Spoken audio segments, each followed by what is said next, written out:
নমস্কার, happy new year. সকলকে জানাই আন্তরিক শুভেচ্ছা এবং ভালোবাসা। সারা বছর যেন আপনাদের খুব খুব খুব ভালো কাটুক, এটাই আমি কামনা করি।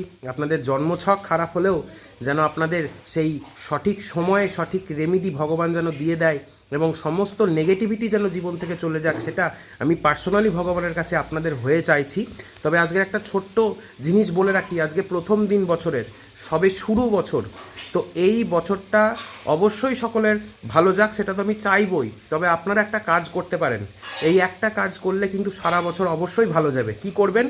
খুব সাধারণ একটা উপায় আমি আপনাদেরকে বলে দিচ্ছি। এমন কোনো রেমেডি আমি দিই না যেগুলো ফালতু, লোকের কাজে লাগবে না, এরকম রেমেডি আমি দিই না। যা দিই সেগুলো সঠিকভাবে যদি আপনারা করতে পারেন, 100% বিশ্বাস রাখবেন যে আপনাদের জীবনে ভালো ঘটনা ঘটবেই।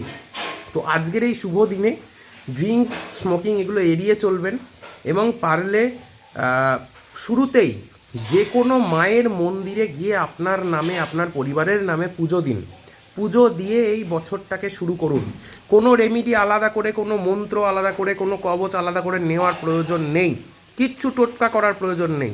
মায়ের আশীর্বাদে আপনাদের জীবনের সমস্ত নেগেটিভিটি কেটে যাবে। এটা আমার চ্যালেঞ্জ। আমি দেখি প্রতিনিয়ত যতজনকে আমি দেখি, ম্যাক্সিমাম মানুষের কিন্তু জীবনে উন্নতি একজনাই করতে পারে।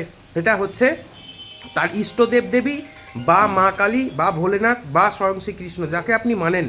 সেই মন্দিরে গিয়ে আপনার নামে একটু পুজো দেন, ফ্যামিলির সাথে মন্দিরে যান। সে কৃষ্ণের মন্দিরও হতে পারে, মা কালীরও মন্দির হতে পারে, বা ভোলেনাথেরও মন্দির হতে পারে। তারপর দেখুন, এই শুভ সূচনাটা যখন আপনি মন্দিরে পুজো দিয়ে শুরু করবেন, সারা বছর আপনার ভালো যাবে। মা আপনাদেরকে রক্ষা করবে, ভগবান আপনাদের সাথে সব সময় থাকবে। ভিডিওটাকে অবশ্যই শেয়ার করে দেবেন এবং কোথা থেকে ভিডিওটি দেখছেন সেটাও জানিয়ে যাবেন। রাধে রাধে, খুব ভালো থাকুন, বছর খুব ভালো কাটুক। এরকম আরও ভিডিও আমি আনতে থাকবো।